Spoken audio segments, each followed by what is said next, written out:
ነሐሴ 14 1944 በአሜሪካ ሚሲሲፒ ውስጥ እችን ዓለም የተቀላቀለው ፍሬድ ስሚዝ የልጅነት ሕይወቱ በእድልና በችግር የተሞላ ጊዜ ነበር። በእርግጥ የሀብታም ቤተሰብ ልጅ ነበር። ነገር ግን ሕይወት ቀላል ሆነ ያልጠበቀችው ፍሬድ የቤተሰብን ፍቅር በአግባቡ ሳያጣጥማት ገና በ4 ዓመቱ አባቱን በሞት አጣ። በለጋ ዕድሜው ነገሮችን የመቋቋምና ያለ ጥገኝነትን የማደግን እሴት ሕይወት በግድ አስተማረችው። አባቱ በቢዝነሱ ዓለም ስኬታማና ሀብታም የነበረ ሰው ሲሆን የቶድል ሃውስ ሬስቶራንትና ዲክሲ ግሬሆንድ ባስ ባለቤትና መስራች ነው።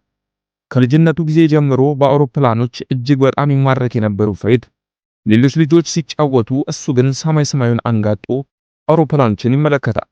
ባይኖርም እንኳን ምናልባት ሊመጡ ይችላሉ ብሎ በማሰብ እንደዛው አንጋጦ ይጠባበቃል። በአናቱ ላይ በሚሄዱ አውሮፕላኖች ቀልቡ እስኪጠፋ ድረስ ይደሰታል።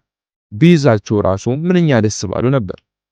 እናም ሲያድግ ፓይለት እንደሚሆን በማሰብ የአቪዬሽን መጽሐፍቶችን ያነባል። ነገር ግን በድንገት በፍሬድ የልጅነት ሕይወት ላይ አንድ ትልቅ ችግር ተፈጠረ። አርትራይተስ ፐርቴስ በተባለ በሽታ በድንገት ታመመና ወገቡ በመነካቱ ምክንያት ለጊዜው የደም ፍሰት እንዲቀንስና የመራመድ ችሎታው እንዲጎዳ አደረገው። ስለዚህ በድንገት መራመድ አቆመ ማለት ነው። ቀጣይ የልጅነት ጊዜውን እንደ ልጅ ሳይጫወት የእግር ማሰሪያ ተደርጎለት በዊልቸር እንዲንቀሳቀስ ተገደደ። አሁን እንደ ሌሎች ልጆች መሮጥና መጫወት አይችልም። እነሱ ሲጫወቱ እርሱ ግን ቁጭ ብሎ ይመለከታል። እንደዚህ አይነት ወቅት ደግሞ በተለይ ለህፃናት እጅጉን ህይወታቸውን ከባድ ያደርግባቸዋል። ነገር ግን ፍሬድ ቢያንስ አንድ የሚወደውን ነገር አልከለከለው። አውሮፕላን ሲበሩ ማየት አሁንም ይችላል።